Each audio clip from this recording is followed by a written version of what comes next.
Muy bien. Pues nada, ¿parece que vaya compartiendo la pantalla?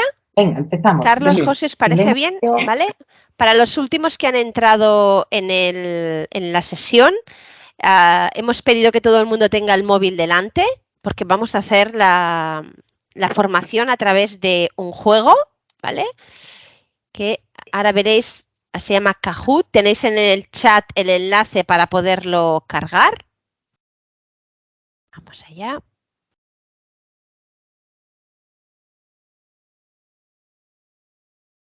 Aquí ya lo estamos empezando a cargar. Aquí tenéis de nuevo el enlace para los que os habéis conectado hace poco, www.kahoot.it. Esto no es un examen, es para que simplemente todos podáis participar en el juego y, bueno, pues veamos un poco vuestras impresiones, vuestros conocimientos. Son encuestas básicamente, no hay puntuación, nadie va a ganar o perder. La idea es que sea una formación amena y divertida. Preveraniega, hemos buscado esta imagen que ya de nuestras mascotas están listas para irse de vacaciones a la playa o a la montaña y bueno, pues vamos a conocer un poquito más sobre la leishmania, una enfermedad que además tiene una estacionalidad muy clara. En cuanto llega el buen tiempo, es una de las enfermedades que tenemos que prevenir, tenemos que conocer y un poco el objetivo de la formación de hoy precisamente es esa, ¿vale? Los que estáis entrando, repito, vamos a coger el móvil o si también podéis hacerlo a través de vuestro ordenador. Entraremos en vuestro explorador del móvil, buscaréis kahoot.it, lo tenéis aquí arriba en la pantalla y os va a pedir el PIN del juego y después pues, podéis poner vuestro nombre, el nombre de yo siempre digo lo mismo, un superhéroe de Marvel o un personaje de Star Wars, lo que más os apetezca, ¿vale? Y así podremos hacer una formación interactiva y divertida en la que todas podáis y todos podáis opinar. En el momento en que empecemos la formación, si alguien se desconecta del juego en algún momento, constantemente en la parte baja de la pantalla vais a poder tener el número del PIN por si alguien se pierde o lo que sea, puede volver a entrar en el juego en cualquier momento de la presentación, ¿vale? Tengo 8 personas dentro, 9, creo que éramos cerca de 15 me parece, así que animo al resto de la gente a entrar en kahoot.it, en vuestro explorador del móvil, os pedirá el PIN del juego, ponéis vuestro nombre y mira, me gusta, Wanda, sí señor, alguien amante de las películas de Marvel, bravísimo. Y además hace poco que han sacado la película del Doctor Strange, donde Wanda hacía de mala, ¿no? De la bruja mala, así que bueno, me parece muy bien, un nombre muy bien escogido, bien así. ET, estupendo, perfecto. Pues si os parece vamos a empezar. Y insisto, si a medida que vayáis conectándoos, quien se conecte a última hora, lo iré refrescando, pero quedará el número del PIN del juego en la parte inferior de la pantalla, ¿de acuerdo? Vamos a empezar. La idea de hoy es conocer un poquito más la leishmaniosis a través un poco de dar respuesta, yo creo, a las 10 preguntas que quizá más frecuentemente nos podríamos hacer de esta enfermedad, ¿no? Y vamos a intentar dar respuesta a partir de este juego.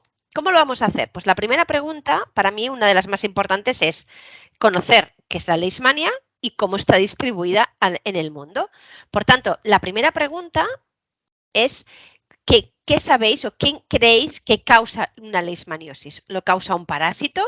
¿Lo causa una bacteria? ¿O lo causa un virus? Para cada uno tendréis 30 segundos para responder.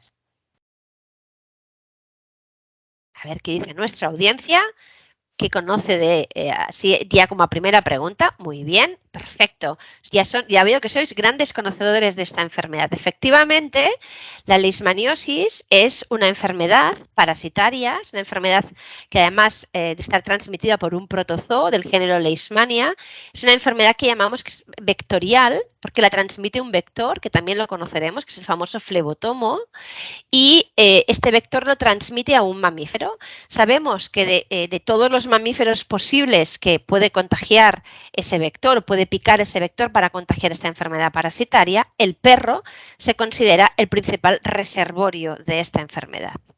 Lo más importante de esta enfermedad, de la leishmaniosis, es que se trata de una zoonosis, es una enfermedad que puede afectar a las personas y según la Organización Mundial de la Salud se considera una de las enfermedades, una de las zoonosis emergentes en este momento y se considera endémica prácticamente en 100 países en todo el mundo. Tanto es así que en este mapa que os enseño, es un mapa que presentaron en el Congreso de Alive, es un congreso que se realizó a principios de año en Málaga y ha sido el primer congreso mundial de leishmanía canina y felina, o sea, de leishmanía animal. Ahora, en agosto, se va a realizar el gran congreso de la leishmaniosis humana y veterinaria, lo que llamamos el World Leish, y los mapas que estamos manejando actualmente, los más actuales, fijaros que se trata de una enfermedad totalmente global, prácticamente en todos los continentes vemos presencia de leishmaniasis tanto humana como veterinaria. Por tanto, como podéis ver, se trata de una enfermedad, por eso la OMS la considera una enfermedad emergente. Si hablamos un poco ya más concretamente de la parte veterinaria, sabemos que además, si nos centramos ya en la parte europea, la zona más afectada por esta patología es todo lo que es la cuenca mediterránea, especialmente porque el vector requiere unas temperaturas muy concretas para poder vivir y eso hace que necesite un clima cálido para, pues sobre todo para reproducirse. Y por eso, sobre todo lo que son los países de la cuenca mediterránea son los más afectados. En cifras del año 2017 se habla que alrededor de 2,5 millones de perros están afectados en esta cuenca mediterránea. Y esta distribución de la leishmania, fijaros, os traigo un mapa que se ha presentado muy recientemente en un estudio en el que han participado un total de 33 países de la cuenca mediterránea, donde fijaros, donde se puede observar todas las zonas dibujadas de color rojo, son países donde se han detectado ya sean casos de leishmaniasis humana o leishmaniosis canina. Y como podéis ver, prácticamente todos los países que están bañados por el Mediterráneo están afectados o tienen presencia de casos de leishmaniosis. Por tanto, es importante que la tengamos en cuenta en nuestro día a día, pero vamos a conocer un poquito más, ¿no? Y un poco la segunda gran pregunta, y ya para un poco conocer un poco más cómo se produce, quién la transmite, vamos a hacer la siguiente gran pregunta. ¿Qué sabemos del vector? ¿Quién transmite esta enfermedad? Así que mi siguiente pregunta va encaminada en el vector que transmite la leishmaniosis es un mosquito, es una mosca, ¿es una araña? ¿Qué creéis que transmite este vector? ¿A qué gran grupo taxonómico? Pues mirar, fijaros, la primera gran cosa el primer gran error que cometemos es llamarle mosquito a la mosca que transmite la leishmania. El vector que transmite la leishmania no es un mosquito, sino que es una díptero, es una mosca, y sobre todo se diferencia del mosquito por dos grandes razones. Una es que no vive en torno al agua, no pone los huevos en el agua, sino que pone los huevos en la materia orgánica. Eso es una de las primeras grandes diferencias con los mosquitos comunes. Y luego la disposición de sus alas. Ahora lo veremos, las alas del Phlebotomus perniciosus, que es el principal vector de la leishmania, tienen una disposición en forma de V. Este díptero, esta mosca, está distribuida, como os podéis imaginar, en todos los continentes, porque es una enfermedad distribuida por todo el mundo. Podemos encontrarlo tanto a nivel de mar como en las montañas. Tiene aproximadamente una vida media entre 29 y 31 días y al ser un insecto muy pequeño, los días de vientos fuertes no suele ser un insecto que suele salir de su cobijo y sobre todo es muy activo al amanecer y al atardecer. Los machos en general se alimentan de los azúcares de las plantas y en cambio las hembras son las que van a tener la necesidad de la ingesta de sangre de un mamífero para poder reproducirse, para poder madurar los huevos. ¿Y dónde van a buscar para poder picar? Pues al ser un insecto tan pequeño, se acercan al mamífero de una forma muy silenciosa y sobre todo van a picar zonas de poco pelo, porque al ser un insecto tan pequeño, les cuesta mucho atravesar el pelo. Por eso, sobre todo, vamos a encontrar lesiones en la zona de la cara, alrededor de los ojos, en el interior de los pabellones auriculares, en la zona del vientre del perro, donde hay poca cantidad de pelo. Además, ¿qué más sabemos de este vector? Fijaros que las características principales es que es un insecto peludo. Fijaros, como podéis ver en la imagen, esto es una hembra de flebotomo. Está repartido por todo su cuerpo estos pelos. Tiene estas alas en forma de 45 grados tan característica y que la diferencia de las moscas.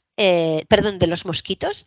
La hembra, esta sabemos que es una hembra porque como podéis ver en el abdomen está llena de sangre y su color puede ir de casi blanquecino hasta casi oscuro. Puede cambiar de coloración en función de la especie. El Phlebotomus perniciosus es el más frecuente, pero hay otras especies como el Ariasi, por ejemplo, que también podemos encontrar en España. Como vemos, es un mosquito, como le llaman entre comillas, o mosca, que sería lo más correcto, muy chiquitita, entre 2 y 3 milímetros, y fijaros que tiene las patas terriblemente largas. Tercera pregunta que vamos a intentar responder. Para los que acabáis de entrar, si queréis sumaros al juego, podéis entrar en esta página que pone aquí abajo, kahoot.it, en vuestro móvil, y el pin del juego que os va a pedir lo tenéis aquí abajo en este número, ¿de acuerdo? Para los que os habéis apuntado recientemente a la formación. Tercera pregunta que vamos a contestar. ¿Qué debemos saber de este parásito? Hemos dicho muy claramente y lo habéis respondido muy bien que la leishmaniosis la produce un parásito, un protozoo. Por tanto, vamos a descubrir un poquito más cómo es este parásito. Así que la siguiente pregunta que os voy a hacer es en referencia al parásito. Vamos a ver qué conocemos de este parásito. ¿Qué conocemos? Sabemos que vive en 2 hospedadores, que puede infectar a muchos mamíferos, su hospedador principal es el perro. De estas afirmaciones, ¿cuáles son las que os hacen o la que os suena más, la más frecuente de todas? Cualquiera de las 3 pueden ser verdaderas. Aquí no hay una correcta y una incorrecta, sino que me gustaría saber qué conocéis más del parásito de la leishmania. Mientras pasa el tiempo, insisto, la gente que acaba de entrar puede participar a través de esta página, kahoot.it, y el pin del juego para poder entrar y luego poner vuestro nombre es este número que tenéis aquí abajo. Perfecto. Pues cualquiera de las 3 afirmaciones sería correcta. Muy bien, el hospedador principal es el perro, lo hemos estado diciendo, súper bien. También puede contagiar, igual que el perro es un mamífero, también puede contagiar a otros mamíferos y eso lo descubriremos más adelante, qué mamíferos pueden ser infectados por el parásito de la leishmania. Y también, como hemos dicho, es un parásito que necesita 2 hospedadores. Hemos dicho que tiene una parte de la vida dentro del vector, dentro del Phlebotomus perniciosus, y una parte de la vida del parásito lo va a hacer dentro de un mamífero. Fijaros, estas son las 2 fases del parásito. La de arriba, esta imagen que tenemos aquí de esta forma alargada con flagelo, es la forma del parásito que vamos a encontrar dentro del vector, dentro del Phlebotomus perniciosus. Y en cambio, cuando penetra dentro del mamífero, se pierde este flagelo, este pelo que tiene, por llamarlo de alguna manera, se redondea, parasita una célula, concretamente una célula muy conocida que es el macrófago, y se torna redondeado tomando el nombre de amastigote. El principal parásito que encontramos sobre todo en la cuenca mediterránea es la Leishmania infantum, aunque sí que es verdad es que hacia la zona más hacia el este de Europa, en la zona de Chipre, Grecia, Creta, se han podido detectar ya otras especies como Leishmania donovani o Leishmania tropica, siendo Leishmania tropica una de las más peligrosas, podríamos decir, para los humanos. Es la que suele generar la enfermedad en las personas. ¿Qué más sabemos de este parásito? Como podéis ver, dentro de ese vector, dentro de ese flebotomo, este parásito va a vivir aproximadamente unos 7 días, porque tiene que pasar por diferentes etapas y después de estos 7 días, ese vector, esa hembra de Phlebotomus perniciosus, cuando vuelva a picar a otro mamífero, para de nuevo poderse alimentar, va a poder infectar a ese nuevo mamífero en caso de que no esté infectado. Pero no solo a través de ese vector, de este Phlebotomus perniciosus, un perro puede adquirir esa leishmania, sino que se conocen otras vías de transmisión que llamamos no vectoriales, muy poco frecuentes, pero que tenemos que tener en cuenta, como pueden ser las transfusiones de sangre. Por tanto, si vais a trabajar en hospitales donde tengan bases de bancos de sangre para transfundir. Es muy importante que los perros donadores de sangre pasen controles rigurosos de leishmania para evitar la transmisión a través de esa sangre donada. La transmisión venérea también es posible en las montas de, por ejemplo, sobre todo entre criadores, ¿no? Ahí es importante también hacer buenos controles.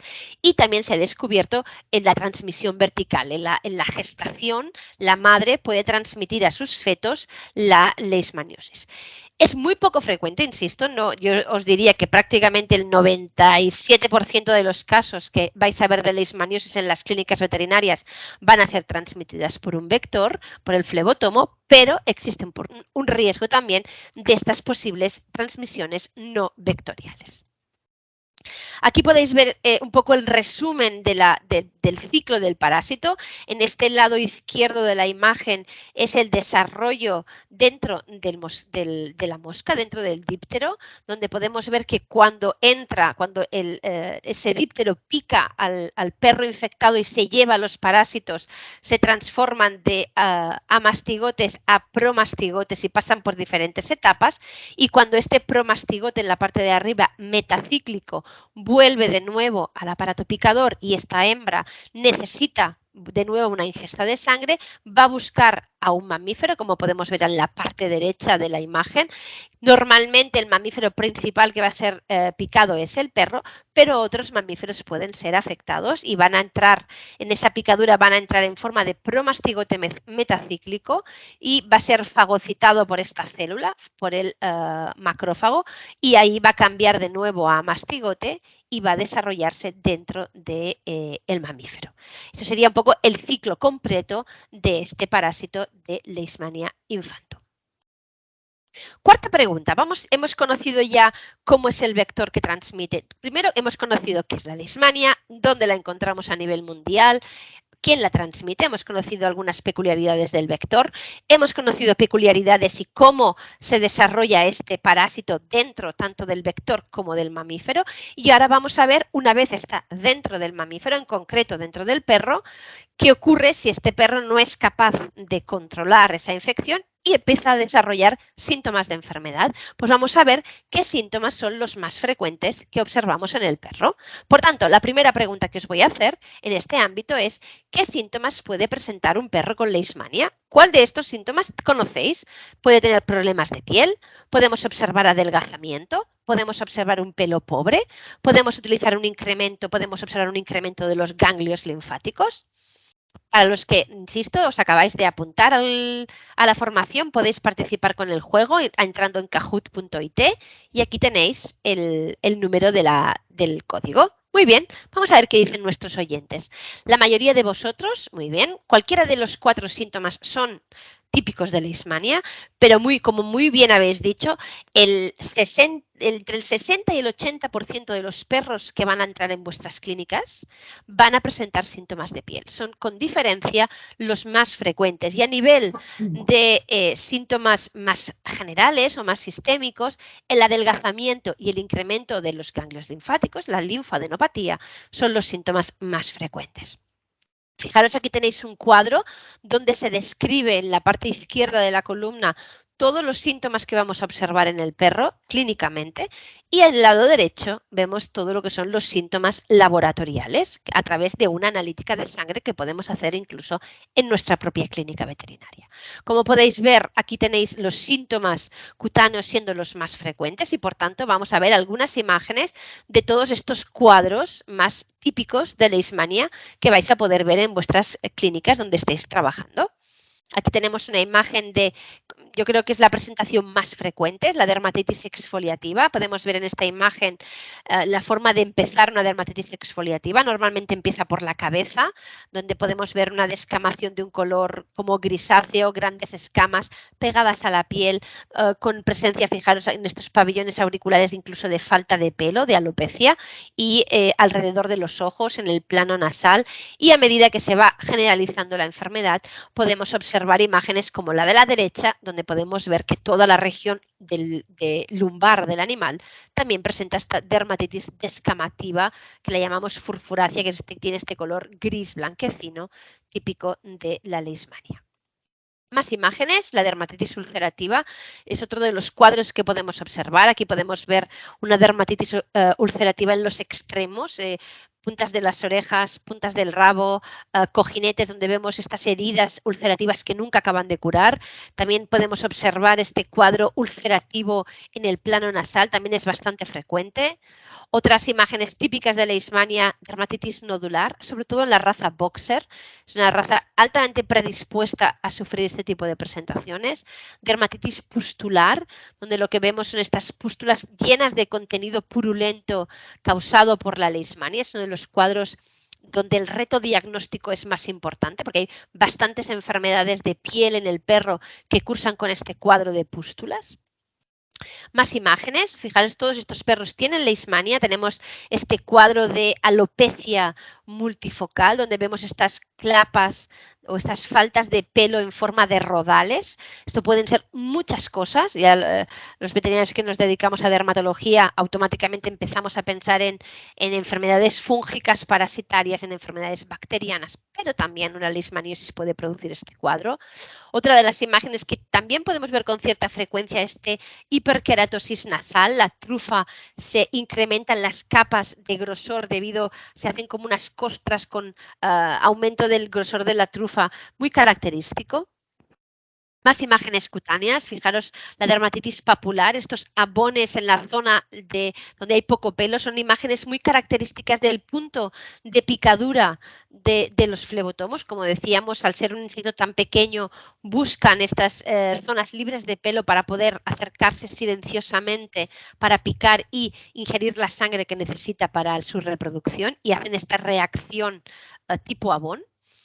Otra imagen muy característica es el crecimiento excesivo de las uñas, es la onicogifosis, es una imagen también bastante típica, y también, aunque menos frecuentes, también podemos encontrar otros síntomas más generales, no solo los cutáneos, como pueden ser alteraciones renales, alteraciones oculares, problemas en hígado y bazo, cojeras intermitentes debidas sobre todo a este depósito que le llamamos de inmunocomplejos, ¿no? Cuando los anticuerpos que fabrica el perro para defenderse de este parásito, junto con las proteínas del parásito, se unen, formen grandes como grumos, ¿no? Que circulan por los vasos, y cuando encuentra un vaso de pequeño tamaño, pues genera una serie de lesiones, cojeras dentro de las articulaciones, alteraciones en el hígado o en el bazo o en el riñón debido a esa formación de inmunocomplejos.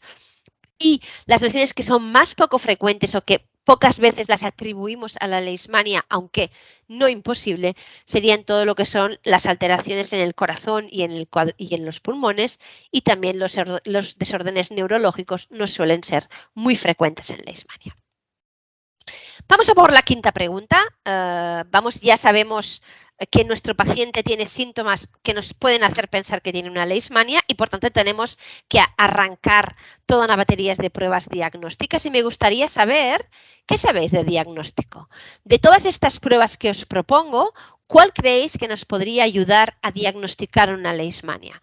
Una serología, o sea, sacaríamos sangre y haríamos una serología de leishmania, una biopsia de piel, esas lesiones, una citología de piel o de ganglio, por ejemplo, una PCR. ¿Cuál de estas pruebas os suena más que podría ser útil para diagnosticar una leishmaniosis? Cuando las 4 podrían ser pruebas aceptables, pero de todas estas, ¿cuál creéis que el veterinario clínico suele hacer con más frecuencia? Muy bien respondido. El 54% de vosotros piensa que la serología es una prueba que le llamamos golden standard. Estoy totalmente de acuerdo con vosotros. De hecho, el grupo LeishVet, que es un poco el líder en el estudio de la leishmania a nivel mundial, recomienda que frente a un animal con un problema sugestivo de leishmania, la primera prueba que deberíamos hacer es la extracción de sangre y hacer una serología de leishmania, viendo cómo responde ese animal con esos anticuerpos que va a medir esa serología. Pero sí que es verdad que las biopsias, las citologías, incluso las PCRs, son 3 técnicas diagnósticas que, como ahora veremos, son técnicas que nos van a permitir el diagnóstico parasitológico. La serología nos permite el diagnóstico de la respuesta inmunitaria del animal, y la otra son diagnósticos en búsqueda del parásito en las lesiones. Lo más importante cuando hablamos de diagnóstico, sobre todo, es, independientemente de todas estas pruebas, es aprender a reconocer qué es un animal infectado de leishmania y qué es un animal enfermo de leishmania. Vivimos en un país, España, en el que existe mucha leishmaniosis, hay muchos flebotomos en nuestro ambiente y el riesgo de infección es muy alta. Y un perro infectado quiere decir que es un perro que le ha picado un flebotomo, que ha generado una respuesta que podemos medir con una serología de anticuerpos, pero no tiene síntomas clínicos. Por tanto, no lo vamos a considerar un perro enfermo. Se verá simplemente un animal infectado. Un perro enfermo es aquel que va, además de tener una serología positiva, va a tener síntomas clínicos, pues todos estos que hemos visto, problemas de piel, aumento de los ganglios, adelgazamiento, problemas de anemia a lo mejor, pero va a ser totalmente diferente de un perro que no presente ningún tipo de síntoma clínico. ¿Qué es lo que va a inclinar hacia que un perro se quede solamente como infectado o que desarrolle síntomas y sea un perro enfermo? Pues lo primero, cómo responda este animal delante de la enfermedad, si su sistema inmunitario es eficiente a la hora de combatir la infección. La raza. Hay razas de perros mucho más sensibles a desarrollar enfermedad que otros. Por ejemplo, razas como el pastor alemán, el boxer, el doberman, son razas muy sensibles a la enfermedad. En cambio, en el otro lado tenemos razas como el podenco y vicenco, donde es un animal que se ha demostrado que tiene mucha resistencia a la enfermedad. Y además, la presencia de otras enfermedades. Un animal que está infectado de leishmania y convive con ese parásito y no tiene ningún síntoma, es un animal aparentemente sano. Si coge otra enfermedad, por ejemplo, le pica una garrapata y desarrolla una enfermedad transmitida por la garrapata, quizá el hecho de que ese sistema inmunitario esté luchando contra la enfermedad de la garrapata haga o favorezca que la leishmaniosis también pueda reaparecer. Por tanto, este equilibrio entre infección y enfermedad es un equilibrio que puede cambiar en cualquier momento. ¿Y cómo vamos a decidir si tenemos un animal enfermo o un animal infectado? Pues vamos a hacerlo a través de la anamnesis, de un buen examen clínico, vamos a sacar probablemente sangre para hacer un hemograma, una bioquímica, un proteinograma, un urianálisis y podremos también complementarlo con el diagnóstico propio de la leishmania, ya sea a través de un diagnóstico parasitológico que buscará el parásito, un diagnóstico serológico que permitirá ver la respuesta de ese sistema inmunitario y finalmente la PCR también nos puede ayudar a acabar de tomar decisiones, sobre todo porque es una técnica muy sensible y hay que ser muy prudente a la hora de utilizarla. Ahora lo veremos.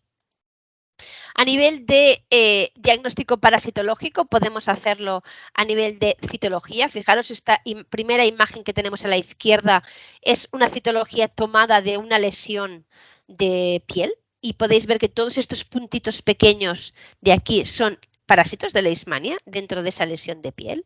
Podemos tener que hacer una biopsia y esta imagen central es un estudio de una biopsia y todos estos puntitos de nuevo son parásitos de leishmania en un estudio histopatológico. Y luego tenemos los que trabajamos en biopsias de piel. Cuando nuestro patólogo sospecha de leishmania, existe una tinción específica que se puede hacer encima de la biopsia, que es esta inmunohistoquímica, que te tiñe de este marrón la presencia de amastigotes de leishmania en la piel. Esto nos permite hacer un diagnóstico parasitológico.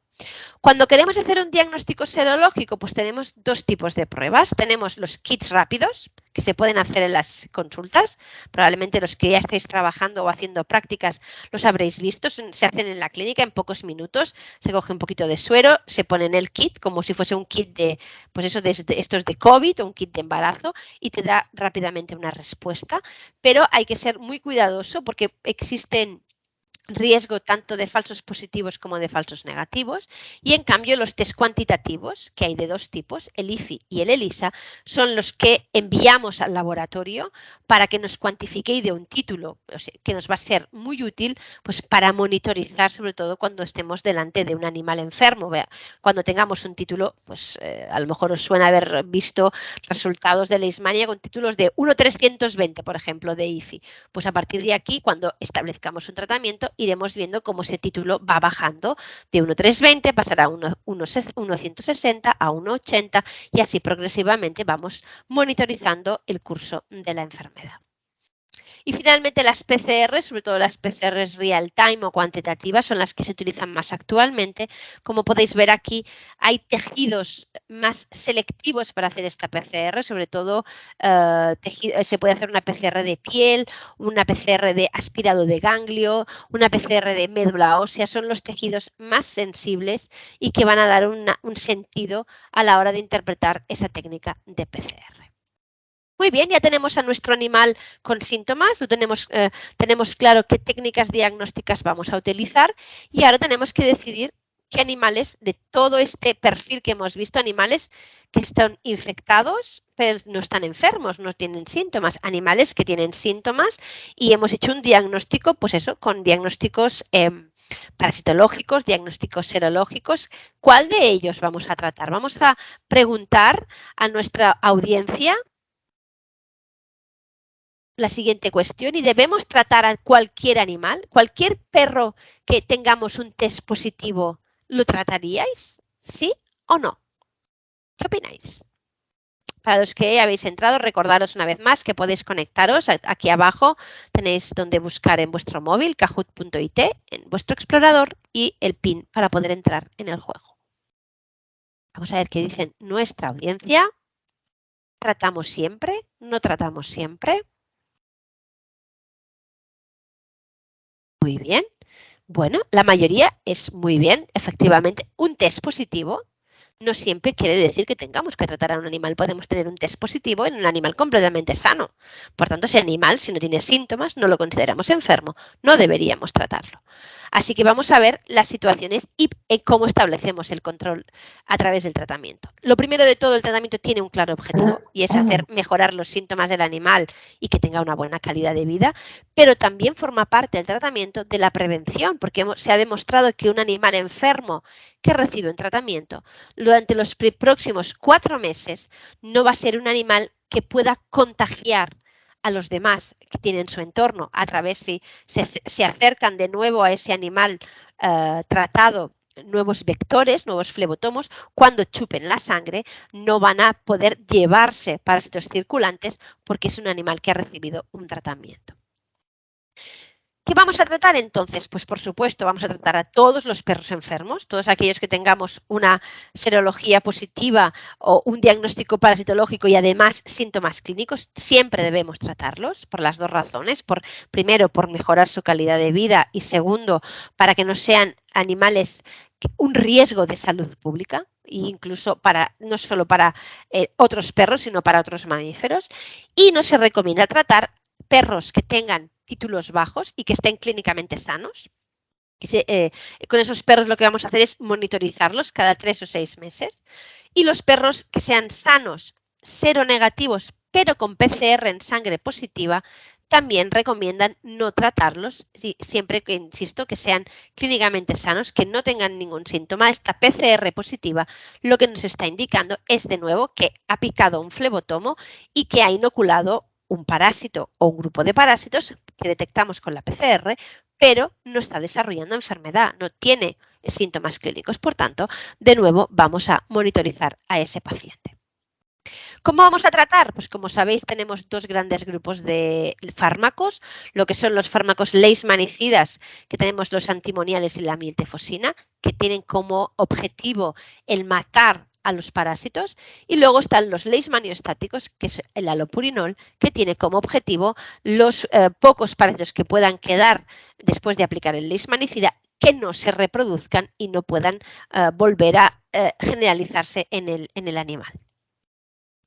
Muy bien, hemos hablado de animales enfermos, de tratamiento, pero nuestro objetivo también, como ATVs de una clínica, va a ser conseguir que esos animales nunca lleguen a enfermar y, por tanto, vamos a empezar a hablar de prevención. Y la primera gran barrera que tenemos que parar es evitar el contacto con el vector. Por tanto, vamos a ver qué herramientas tenemos para evitar el contacto con el vector. ¿Qué productos conocemos para evitar el contacto con el vector? O los que más conocéis. Todos ellos son factibles, todos son posibles. Tenemos collares, tenemos pipetas, tenemos sprays, tenemos pastillas.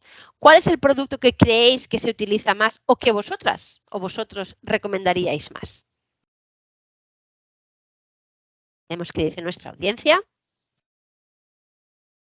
Muy bien.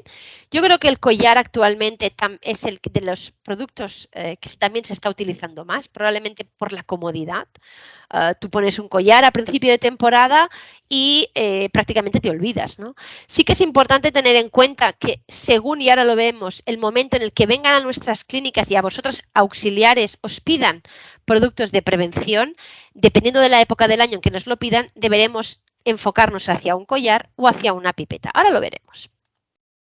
Efectivamente, para el control del vector podemos hacer muchas cosas. Podemos recomendar controles ambientales. Podemos, para reducir o controlarlos en nuestro entorno, podemos utilizar mosquiteras en las ventanas, sobre todo con diámetros inferiores a 3 milímetros. Sabemos que es un vector muy chiquitito, un díptero muy pequeño.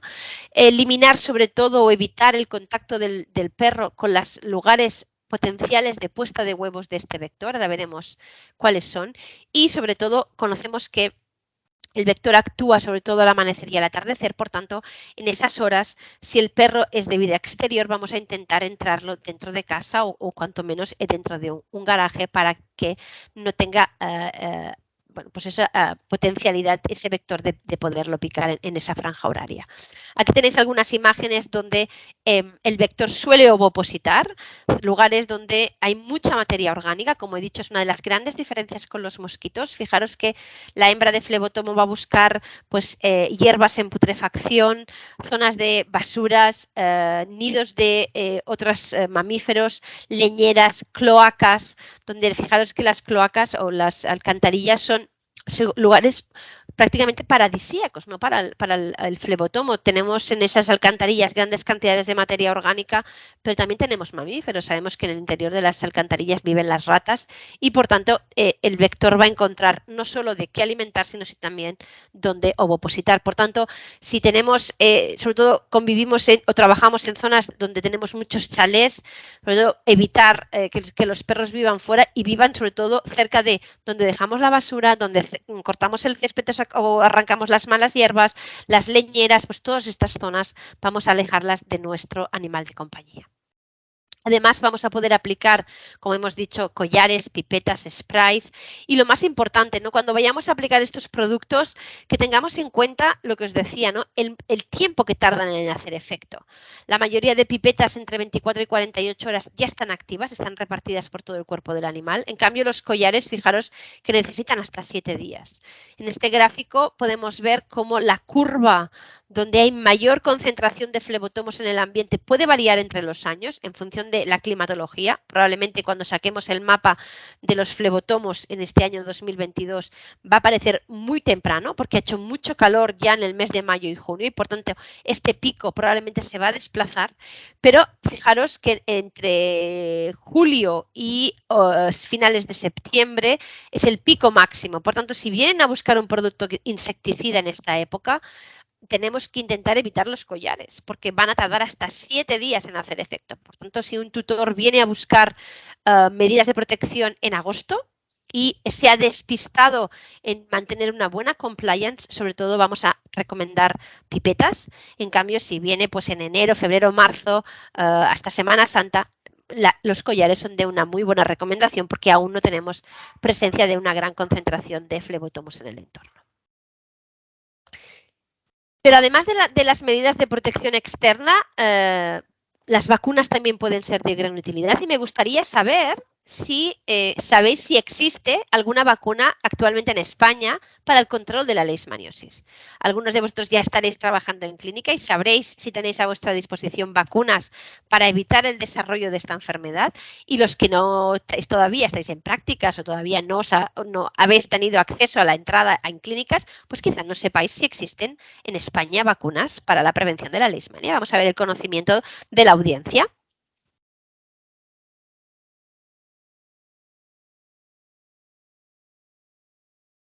Muy bien.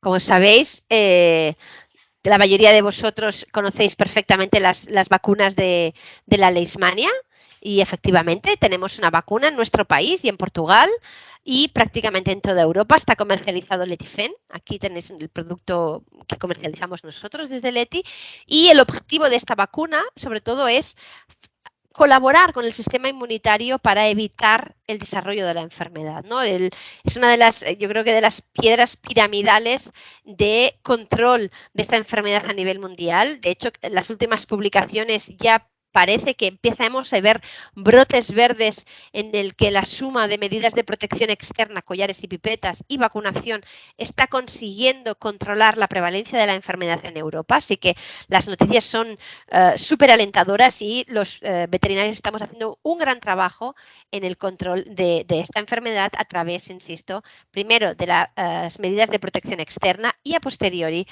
la vacunación como objetivo del control de del desarrollo de la enfermedad. Vamos a por una novena pregunta. Me gustaría que reflexionases. Hemos dicho que afecta a los mamíferos y, por tanto, puede afectar a gatos. Es el otro gran paciente de nuestras clínicas veterinarias y vemos relativamente frecuente estas noticias. Vemos en Animals Health, que es una revista digital que tenemos acceso a la mayoría de clínicas veterinarias, donde publican con más frecuencia la presencia de noticias en que los gatos también pueden sufrir leishmania. Cada vez se va incluyendo más y, de hecho, en las guidelines del grupo LaceVet ya está incorporado el gato como un reservorio secundario y cada vez se habla más de la enfermedad en esta especie. Pero me gustaría preguntaros si, aparte del gato y el perro, conocéis a otras especies, a otros mamíferos que pueda afectarle la leishmania. Vamos a ver si nuestra audiencia conoce otros mamíferos en los que podamos detectar presencia de leishmania. ¿En liebres? ¿En zorros? ¿En lobos? ¿En ratas? Vamos a ver. Muy bien, en todas ellas, en liebres, que veo que nadie lo ha votado, como curiosidad, deciros que hubo un brote de leishmaniasis humana muy importante en Fuenlabrada, en Madrid, por culpa de las liebres, que eran portadoras de este parásito. Los zorros y los lobos cada vez están siendo más afectados y, de hecho, en Castilla-León hay reservorios y zonas de residencias de lobos donde están muriendo lobos por leishmania y, por supuesto, como hemos dicho, ¿no?, las alcantarillas de las ciudades, las ratas son grandes portadoras y, de hecho, recientemente ha salido un artículo muy interesante en Parasites and Vectors que habla de que cerca del 50% de las ratas de Barcelona son portadoras de leishmania. Por tanto, muchos mamíferos que pueden ser portadores, pero hemos dicho que vamos a hablar de gatos y en el gato, pues cada vez más las clínicas veterinarias lo tienen presente como un animal que puede tener leishmaniosis, no solo como portador, sino como ente que puede desarrollar la enfermedad, que se la transmite también el flebotomo, que la mayoría de gatos presentan lesiones cutáneas, sobre todo lesiones a nivel facial, de dermatitis costrosas, muy ulcerativas, dermatitis nodulares, también suelen tener aumentos de los ganglios. Si hacemos proteinogramas veremos aumento muy claro, igual que en el perro, de la franja de las gamas. También podemos observar lesiones en los ojos, lesiones en la boca. Así que aquí tenéis algunas imágenes. Vemos un gato de una clínica de Barcelona que nos enviaron una biopsia con una dermatitis, como podéis ver, tenía nódulos repartidos por diferentes puntos de su extremidad y cuando hicieron una biopsia de este nódulo, aquí podéis ver en esta imagen donde os marco aquí, estos puntitos de aquí son en una biopsia la presencia de leishmanias.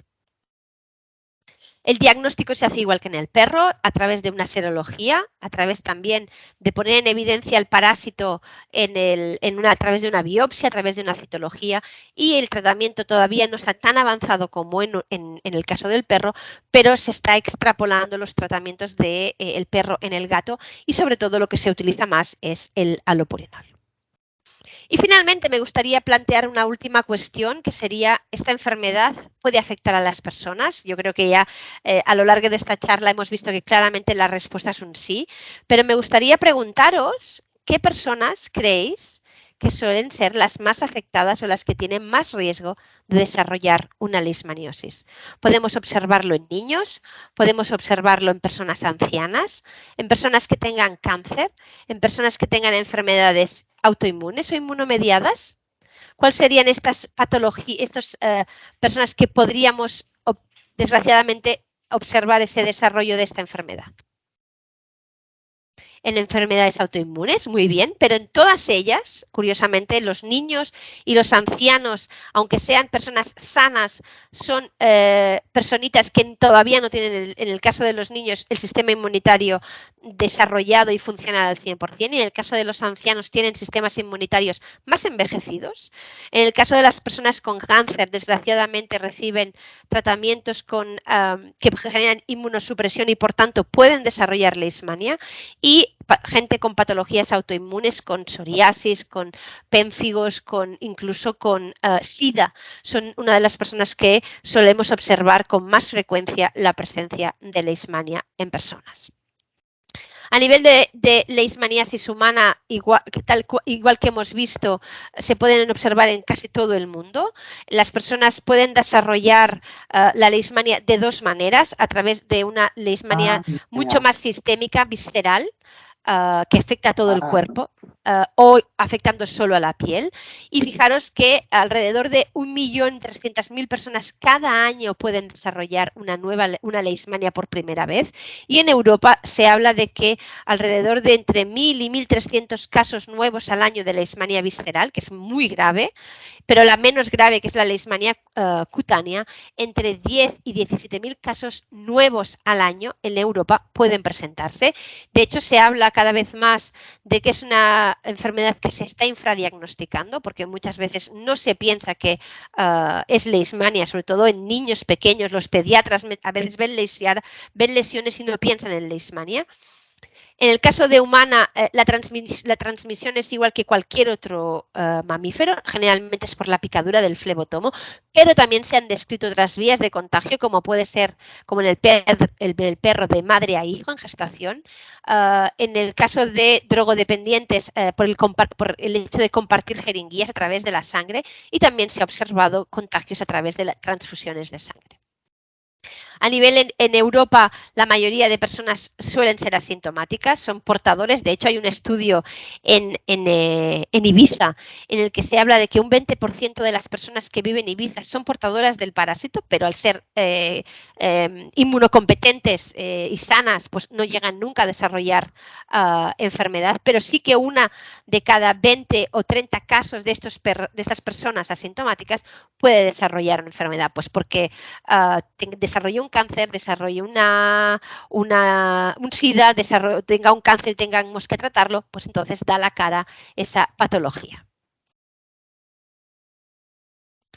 Aquí tenéis, bueno, teníamos aquí también un poco las formas de cómo se presenta la clínica de las personas. Como podéis ver, la enfermedad visceral es bastante severa: fiebre, pérdida de peso, un dolor abdominal, incluso el abdomen se hincha porque se hace muy grande el bazo y el hígado, que afecta principalmente a esos dos órganos. Puede incluso haber anemia, aumento de ganglios, aunque mucho menos frecuente que el perro, pero las personas también pueden desarrollar un fallo renal. Y la más frecuente es la forma cutánea, donde podéis ver estas imágenes que os enseñaba antes. Esta es la imagen característica de una leishmaniasis cutánea. Aquí lo podemos ver en la imagen de un niño, es el brazo de un niño aquí a la izquierda, donde normalmente empiezan como esta imagen de abajo, con una lesión en forma de pápula que va ulcerándose poco a poco. Aquí veis lo que conocemos como el botón de Oriente, que se forma esta lesión crateriforme, que parece un volcán, con esta lesión más enrojecida alrededor y esta lesión con una llaguita, una úlcera en el centro. Y después, cuando se cura, forma en esta especie de cicatrices que, según el tamaño de esta lesión cutánea, puede llegar incluso a dejar marca para el resto de la vida. En el caso de humana, el tratamiento suele ser de muy buena evolución, sobre todo el tratamiento de la leishmaniasis cutánea es un tratamiento sobre todo intralesional, se administra un fármaco dentro de la lesión, y la leishmaniasis visceral, bueno, pues es un poquito más aparatosa, pero en general, si es una persona más o menos sana, suele ser de buena evolución. Y nada más, me queda solo daros las gracias. espero que os sea divertido, que hayáis aprendido un poquito más sobre esta enfermedad. Muchas gracias por participar en el juego. La idea era hacerlo un poquito más ameno y que vosotros mismos pongáis a prueba vuestros conocimientos. Así que me queda solo descompartir mi pantalla y si tenéis alguna pregunta podemos hacerla a través del chat o abriendo micrófonos. Bueno, mientras van abriendo micrófonos, agradeceros, como siempre, que estamos encantados de que poder contar con vosotras. Y ahí mi agradecimiento de nuevo. Ya lo sabéis. Muchas gracias, José. Gracias, José. La verdad, lo de hoy, además, hacer esto por Teams, lo del Kahoot, pues bueno, da mucho más juego, más divertido. A ver, nos han dejado, Nuria comenta, me gustaría saber cuánto tiempo tarda en hacer efecto la vacuna. La vacuna, desde que la administras, son 28 días. Hace un pico de anticuerpos a los 14 días y a partir del día 28 ya se considera el animal protegido.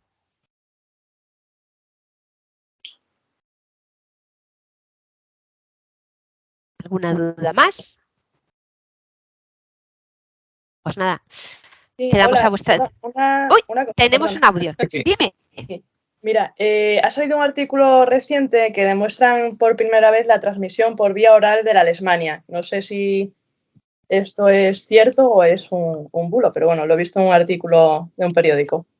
Bueno, lo que sí ya existía, no sé si se hace referencia a esto, hay un estudio en Estados Unidos que se demostró la transmisión por mordedura, de perro a perro, en una raza concreta americana, en el que cuando un perro agredía a otro, un perro que con leishmania agredía a un perro inmunosuprimido, cuando a través de la herida se podía contagiar. No sé si hace referencia a esto.